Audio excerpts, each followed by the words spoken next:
પણ મેઘાણી સાંભળી લે, આ માતભૌમની આઝાદીની લડતમાં મારા હાથે 7 દીકરા શહીદ થઈ ગયા છે, અને જેના દીકરા શહીદ થયા હોય એ મૃત્યુ નથી પામતા. એટલે કહું છું હું 7 દીકરાની માં હતી એમ નથી કીધું, 7 દીકરાની માં છું, 7 દીકરાની માં છું, અને 7 દીકરાની માં છું. મને ગૌરવ છે, મારું ધાવણ ઉજાડ્યું છે મારા દીકરાએ. ક્યારેક ક્યારેક તો વિચાર એવો આવે કે આ ધરતીમાં 9 લાખ ભગવતીઓ થઈ છે, તો જેના ખોળાની અંદર 9 લાખ બ્રહ્માંડ ભાંડોદરી જન્મી હોય તો માં ભારતીનો ખોળો કવડો હશે, એ માં ભારતી કેવડી હશે કે એની અંદર 9 લાખ ભગવતી પ્રગટ થઈ હશે. અથવા તો આ રાષ્ટ્રમાં, આ દેશમાં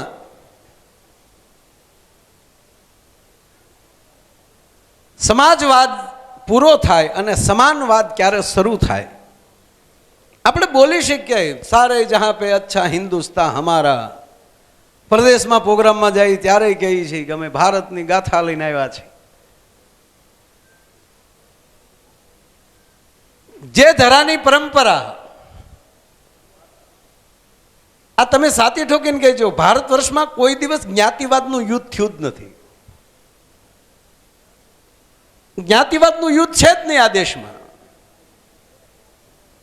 મહારાણા પ્રતાપ અને અકબરનું યુદ્ધ હોય તો એ બેયના વિચારોનું યુદ્ધ છે, સત્ય અસત્યનું યુદ્ધ છે. જો જ્ઞાતિવાદનું યુદ્ધ હોય તો અકબર સાથે માનસિંહ ન હોય ને મહારાણા પ્રતાપ સાથે હાકિમ ખાન ન હોય. જેને જેને જ્યાં જ્યાં નજીક લાગ્યું છે, જેને દેખાણું છે એની સાથે રહ્યા છે. પણ એ તમામ કોમ જ્યારે ભારતીય બને, તમામ કોમ જ્યારે હિન્દુસ્તાની બને,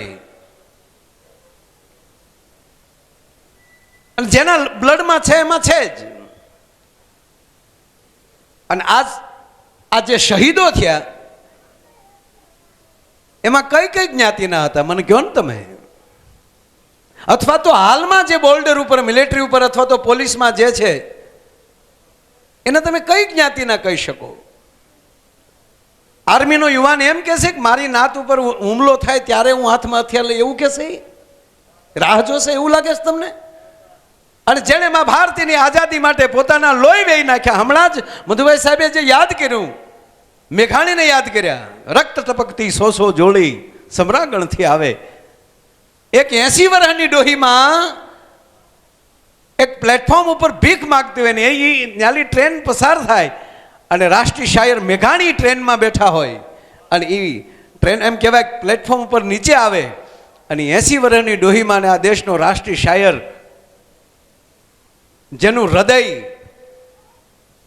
કમળ કરતા પણ કોમળ છે મેઘાણીનું,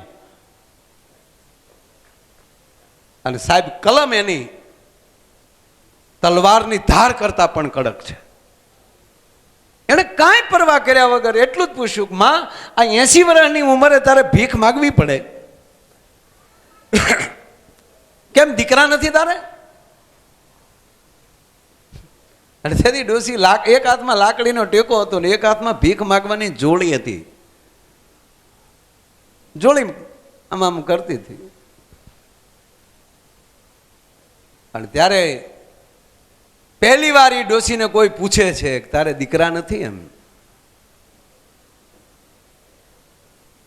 એટલે ત્યારે કીધું તું કોણ છો ભાઈ? અને તેથી મેઘાણી એમ કહે છે કે માં હું ઝવેરચંદ મેઘાણી છું, રાણપુરથી નીકળે છે બગસરા આવવું છે, હું મેઘાણી છું. અને મેઘાણીના ગીતો આ માળીએ સાંભળેલા, કારણ કે રાષ્ટ્રીય શાયર હતા મેઘાણી, એને રાષ્ટ્રમાં કોણ ન ઓળખે. અને હું તો એમ કહું કે જે વિસ્તારને સારો વૈદ્ય મળે, જે વિસ્તારને સારો શિક્ષક મળે, જે વિસ્તારને સારો એક બ્રાહ્મણ મળે, જે વિસ્તારને એક સારો સાધુ મળે, જે વિસ્તારને એક સારો ગાયક મળે અને જે વિસ્તારને એક સારો લોકનાયક મળે, સાહેબ આનાથી બીજું તમારા જીવનમાં ઉજળું ન હોઈ શકે. આ એક વસ્તુ જરૂરી છે. એમાં દેશને રાષ્ટ્ર એક શાયર એવો મળ્યો એ ધારે ત્યારે ગમે એને ઠપકો આપી શકે. ભાવનગર મહારાજ સાહેબને પણ આ દેશનો કવિ ઠપકો દઈએ કે સિંહ સાદુડા રાખીશમાં તું પરદેશોની પ્રીત. હે મારા દેશના રાજા, હે મારા દેશના રાજા, સાથી ઠોકીને 3 વાર કહે છે, હે મારા દેશના રાજા, તું પરદેશો સાથે પ્રીત ન રાખતો કે તો કે ઘરો ઘર ઘોડલા હાકી પ્રજાની સુણ હાલાતી. તારી પ્રજા શું કહેવા માંગે છે? આ ઘણા મને પૂછે, મને કે ભાઈ રામ જેવા પ્રજાવત્સ માણા કોઈ નહીં, ખાલી એક જણાએ વિરોધ કર્યો સીતાજીનો, અને રામે સીતાજીનો ત્યાગ કરીને વનમાં મોકલી દીધા. મેં પછી મને કીધું ઘૂસવાતું હતું. એક હમણાં બાળેટા સંત મળ્યા, હાવ 22 વર્ષના યુવાન, અને રામાયણની અંદર હાવ ઉતરી ગયેલો માણસ, હિન્દી ભાષી છે ને મારા ખાસ સ્નેહી છે, અને કોઈને મળવું હોય ને અંકલેશ્વરથી નીકળો ને તો ત્યાં ગંગાદાસ બાપુ રામકુંડ આશ્રમ, ત્યાં એ સાધુ છે. એટલે મેં એને પૂછ્યું, મેં કીધું સીતાજીનો ભગવાન રામે બીજી વાર ત્યાગ કર્યો એટલે એક વ્યક્તિ વિરોધ કરે એટલે એવું થયું? મને કે ના ભાઈ, પ્રજાવત્સ ભગવાન રામ ખરા, પણ એક વ્યક્તિ વિરોધ કરે તો રામે એવું કીધું કે આપણા રાષ્ટ્રનો એક માણા પણ આપણો વિરોધી ન હોવો જોઈએ, લખમણાના મૂક્યા હો. તો મને કે જેથી વનમાં જતા હતા તેથી આખી અયોધ્યા આડી હોઈ ગઈ હતી, તો તેથી એને પાછું વળી જવું જોઈએ ને. પણ મને કે પાછા 14 વર્ષ રેઢું મૂક્યું ને એમાં વાતાવરણ બગડી ગયું હતું. અને ભગવાને લોકશાહીની શરૂઆત કરી હતી ત્યારે અખતરો પ્રયોગ કર્યો હતો લોકશાહી, કે કોઈ એના ભાઈઓ માલી કોઈ ગાદી ઉપર નહીં, પ્રજાથી રાજ હાલે, ખાલી પદ, ખાલી પાદુકા મૂકી. એટલે લક્ષ્મણને રામ તો વનમાં, ભરતજી નંદીગ્રામમાં, અહીંયા છૂટી ગાદી, હાવ પ્રજાને જે કરવું એ કરે. હે તે 14 વર્ષ પછી આવ્યા તો માકડને મોઢું આવ્યા, બોલો ગમે એમ બોલ્યા બોલવા. રામે કીધું કે સીતાજીને મૂક્યા હો. લક્ષ્મણ કે કેમ? કે આવા ડોળા વાતાવરણમાં માં જાનકી ન રહી શકે, કારણ કે એના ઉદરમાં સંતાન છે, અને એ સંતાન, કારણ કે સીતાજી સાંભળે અને એ સંસ્કાર એના ઉદરમાં જાય તો સંતાનના પણ સંસ્કાર બગડે, એટલે એને વનમાં મૂક્યા આવ્યો. ગમે એ માણસ છે એ કાયદેસર અસત્ય થતું હોય એનો વિરોધ કરવો જોવે. અને એ લવને કુશે રામની વાતું સાંભળેલી કે એણે સીતાજીનો ત્યાગ કર્યો, અને પછી ખબર એને કહેવામાં નહોતું આવ્યું કે રામ તમારા બાપુજી છે, અને એ રામનો જ ઘોડો નીકળ્યો ત્યારે બેય બાંધ્યો કે રામ હોય તો ગમે એ હોય, પણ એણે અસત્ય કર્યું છે એટલે હામો હું ઊભો થયો છું. અને ભગવાન રામનો ઘોડો બાંધ્યો. પછી તો વાલ્મીકીજીએ કીધું કે આ બધું મેં જ લખ્યું છે ને તમે. અને માં જાનકી ખીજાણા કે તમે કોને પૂછીને આ કાર્ય કર્યું.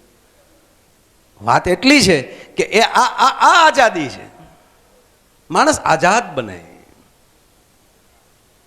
પણ આખા રાષ્ટ્રનો બનવો જોઈએ, થોડા ઘણાનો નહીં. ત્યારે મેઘાણીને માએ પૂછ્યું, આ છેલ્લી વાત કરું બોલવા, કારણ કે હમણાં તો આ 2 વર્ષથી કાંઈ માઇક હાથમાં તો આવ્યા નથી કાંઈ. આ કોરોનાએ હાવ કોરીના કરી નાખ્યા.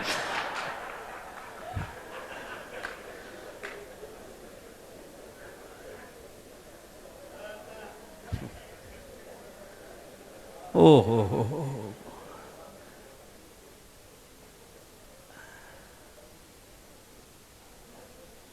હમણાં પહેલું લોકડાઉન આવ્યું ને મામલતદાર સાહેબ, પહેલું લોકડાઉન તો બહુ કડક હતું, અને શું માણસો દુખી થયા છે.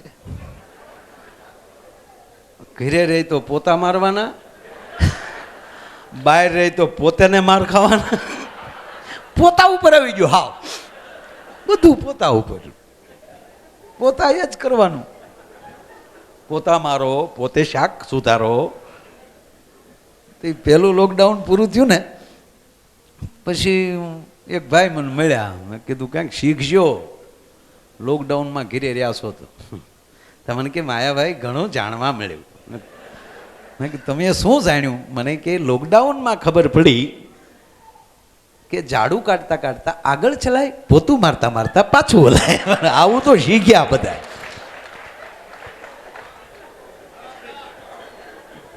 શું માણસો શીખ્યા છે. આ તો વચ્ચે ખાલી પણ વાત જલ્દી પૂરી કરું. કારણ કે મૂળ પ્રોગ્રામ બાકી છે. અમારે જ મોડું થયું આવવામાં. ટેવરીને 10 વાગે આવવાની. 2 વર્ષ ગયા પણ મારી ટેવ ન ગઈ. લખણ એના ઈ રહ્યા હાવ એમ. પણ વાત હાલતે છે આજ કી શામ શહીદો કે નામ.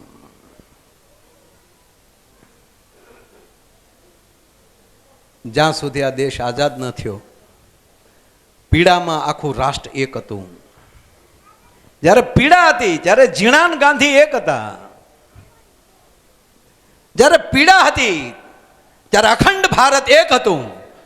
અને સાહેબ, અંગ્રેજોએ આપણને હાથો બનાવી અને આઝાદી પછી એવું શીખવાડી દીધું અને 2 ભાગલા પાડી દીધા. 2 ભાઈઓને અલગ કર્યા. મેઘાણીને એ પણ પીડા હતી. ગાંધી બાપુને ભારત કેવું જોવું હતું એમ તો ગાંધીવાદીઓને પણ હું પૂછવા માંગુ છું કે કદાચ ગાંધી બાપુને ગોળી ન લાગી હોત તો એને કેવું ભારત કરવું હતું એ તો પૂછતા ભૂલી ગયા આપણે. ઈ પીડાને વાંચીને 75 વર્ષ પછી પણ જો એનું મંથન થશે તો મને એવું લાગે છે કે આઝાદીનું કંઈક નોખું જ માખણ મને તમને જોવા મળશે. એટલા મેઘાણીની વાતોને અમે દોહરાવીએ છીએ કે એટલા વર્ષો સુધી લખીને વયા ગયા. તમારી આગળ કલાકારોએ ગળા ફાડી ફાડીને ગાયું પણ એનું મંથન માણસ ન કરી શક્યો.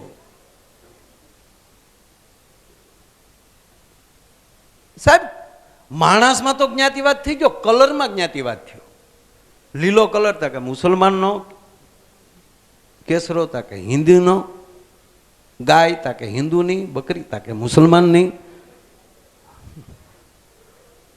બધામાં વિભાગ પડી ગયા. હાવ તરબૂચ હલવાનું, બહારથી લીલું ને અંદર કેસરી. એને જાવું ક્યાં? એને તો તરબૂચને કોઈ પૂછું યાર. ઈ ઓલામાં એના બીબડા કાળા થઈ ગયા. ઈ ટેન્શનમાં એના બીબડા કાળા થઈ ગયા સાહેબ. પણ સ્વતંત્ર દિનને દિવસે સાહેબ મંથન કરીએ, રાષ્ટ્રમાં રહેનારા એક રાષ્ટ્ર બને, વાદ કરનારા વાદી બને, એક રંગ લાવે. આ મેઘાણીએ ઈ નથી પૂછ્યું કે આ હિન્દુની બાઈ હતી કે મુસલમાનની બાઈ હતી સાહેબ. પણ એ ડોસીને પૂછે છે કે માં, તારે દીકરા નથી તને રાખતા, તારે ભીખ માગવી પડે. અને તેથી ડોસી પૂછે છે કે તું કોણ છો ભાઈ? કે હું મેઘાણી છું, ઝવેરચંદ. ઓ હે મારા દેશના રાષ્ટ્રીય શાયર, હું વાંજણી નથી, હું 7 દીકરાની માં છું. એક નહીં, મારે 7 દીકરા છે. કે કેમ 7 દીકરા હોવા છતાં તારે ભીખ માગવી પડે? તને કાઢી મૂકી છે? ભેગા નથી રાખતા એવું છે? કે કાઢી નથી મૂકી, ભેગાય નથી રાખતા એવું નથી. પણ મેઘાણી સાંભળી લે, આ માતભૌમની આઝાદીની લડતમાં મારા 7 દીકરા શહીદ થઈ ગયા છે. અને જેના દીકરા શહીદ થયા હોય એ મૃત્યુ નથી પામતા. એટલે કહું છું હું 7 દીકરાની માં હતી એમ નથી કીધું. 7 દીકરાની માં છું, 7 દીકરાની માં છું અને 7 દીકરાની માં છું. મને ગૌરવ છે. મારું ધાવણ ઉજાડ્યું છે મારા દીકરાએ. તો માં તને 7 દીકરાઓ ગુમાવ્યા તો તને દુઃખ નથી? કે બિલકુલ નહીં. એક દીકરાને મોકલ્યો, સમાચાર મળ્યા કે માં તારો દીકરો શહીદ થઈ ગયો. તેથી બીજાને મોકલ્યો અને ત્રીજાને મોકલ્યો, સમાચાર મળતા ગયા. અને 6થા દીકરાને મોકલ્યો અને એના સમાચાર મળ્યા. તેથી હાથમાને હાબદો કર્યો અને હાબદાને જેથી હાથમાના સમાચાર મળ્યા ને કે માં તારો દીકરો શહીદ થઈ ગયો, તેથી મેઘાણી મારી આંખના ખૂણા ભીના થયા હતા. હે માત ભારતી, હે અખિલ બ્રહ્માંડના માલિક, તે મને હાથ આપ્યા. જો તે મને 12 દીકરા દીધા હોવ તો આજ માતભૌમની આઝાદીની લડતમાં મારા 12 દીકરાને હું હાબદા કરી દે. મારો કહેવાનો સૂર એ છે, ક્યાંક ભગતસિંહ સંભળાય છે, ક્યાંક રાજ્યગુરુનો અવાજ સંભળાય છે. અને કહેવા ગયો કારગિલ મોરચામાં થી લઈ અને આજ સુધી મા ભારતીનું રક્ષણ કરતા કરતા મારા ભારત દેશના એમ કહેવાય શહીદ યુવાનોની અવાજ સંભળાય છે. એક જ અવાજ આવે છે, વંદે માતરમ, ભારત માતા કી જય, ભારત માતા કી જય.